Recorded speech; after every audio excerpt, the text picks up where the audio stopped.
My trusty hiking boots had begun to fail. The grip was slowly getting loose and the foam had begun to de-foam. Not much life left. Plus, the tread had become almost bald and I'd stacked it a couple of times, so it's farewell Zamberlan. And hello Zamberlan.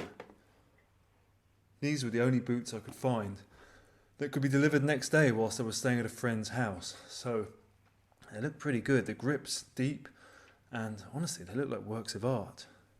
It feels like wearing super yachts on my feet. I inherited my first pair of walking boots from my father. They were Zamberlan's, size 46. He used to go up to London for the serious business of buying boots. And once you find a manufacturer in a size that works for you, you want to stick with it. Sadly, these are Gore-Tex lined, but as I say, it's all I could find.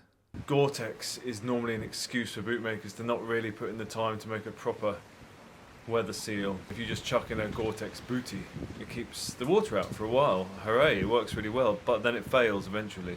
Your feet also get really hot because Gore-Tex is a plastic bag with lots of tiny little holes poked in it.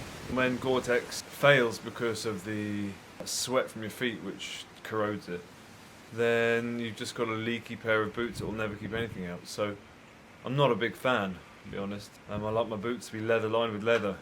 But I hadn't got the time to wait for a pair of those, and they're frightfully expensive. So these boots were not cheap, but they were available, and they're about half the price of leather on leather. So it's what I've got, and thank you Italy, thank you Zamberlan. I'll let you know how they come along. I paid full whack for these, by the way, no sponsorship, no endorsements. Although it would be nice, wouldn't it? But I'll be honest and appraise these. They should at least endure for the winter. And I feel good. We'll see what the walking does, we'll see what the miles say. Thank you.